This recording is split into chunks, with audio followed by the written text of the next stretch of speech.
Now, Bismillahirrahmanirrahim. I think there are some questions which is sometimes people say uncalled or useless. Let me hope my question is not going to be among those.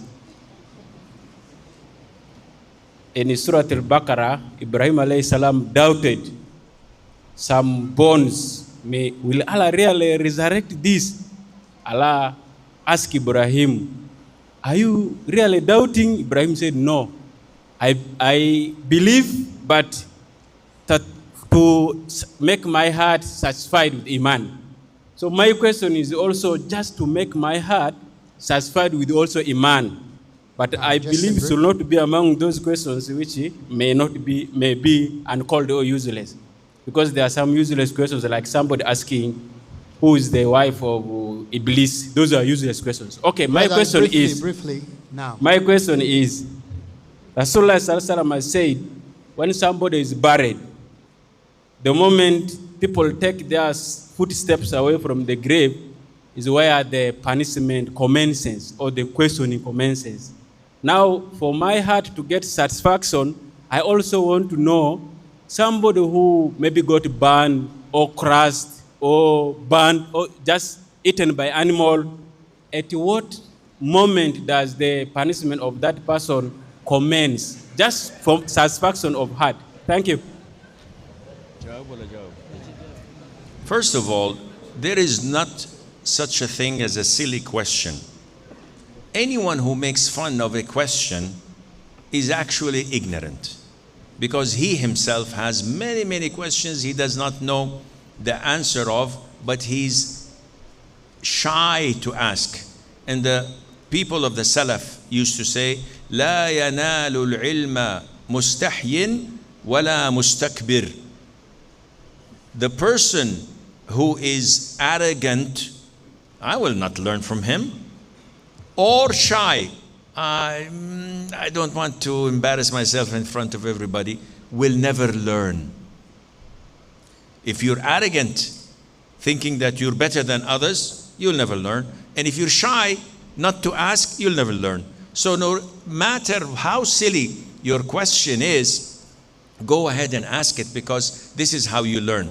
Coming back to your question, those who are buried, the Prophet tells us, alayhi salatu wasalam, that they will be questioned and interrogated by two angels, Munkar wa Nakir, very horribly looking, very rough and strong and rude. And the questions of the grave are the last thing to hell. May Allah preserve us. In between, there is the dividing life called Al-Barzakh. And this is the time that we would remain in from the time we die until the time we are resurrected. 1,000 years, Allah knows. 1,000,000 years, Allah knows. It doesn't matter, but we will be there.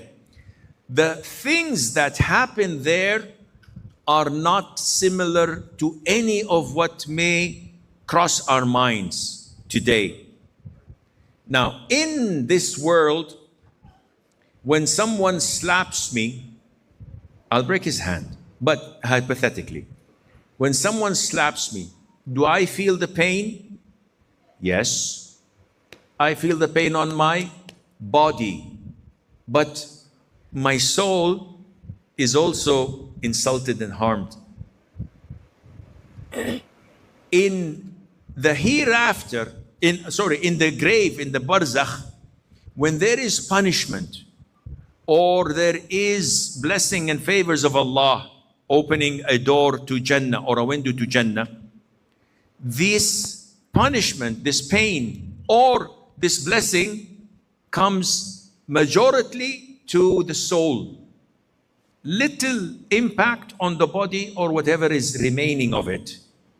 When we resurrected in the hereafter, the enjoyment in paradise or the punishment in hell is fully implemented on the body and the soul equally.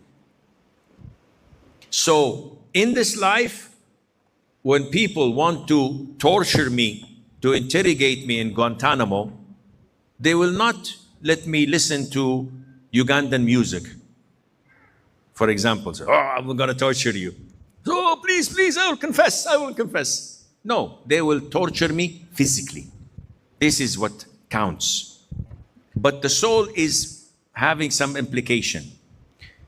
In the barzakh, it's the opposite. It's on the soul, but the body has some implications. And I'll give you an example of two people sleeping. They're both sleeping in the same room. I see them, they're asleep. When they wake up, one of them says, Ya Allah, I had the most beautiful dream. I was in a garden and I was served by maids and I had beautiful food and drinks. I was so pleased, I did not want to wake up. I didn't see this on you when you were asleep, but I believe you. The other man wakes up terrified. Wallahi, I was run after by crocodiles, by snakes, and I fell in a pit with scorpions and sharks, and they were eating me, and I was so badly hurt. Then I woke up. Both physically looked fine. Their soul was being tormented or was having a good time. The same thing happens in the grave. So those who were cremated, eaten by lions or sharks or torn into pieces, Allah Azza wa Jal would have them be sit, interrogated, and dealt exactly like the one in the grave, but we do not see it. So this is the difference between us and others. We believe. I don't have to say, well, I have to dig the grave to see if anybody is sitting. Or even more stupidly, some says, I will put CCTV cameras so that I will wait and see when the two angels are coming. Okay, come on. They're late. What's wrong? Transportation? This is all bogus. It doesn't fit because we believe that the life of the barzakh is totally different than our lives. I hope this answers your not silly question, inshallah.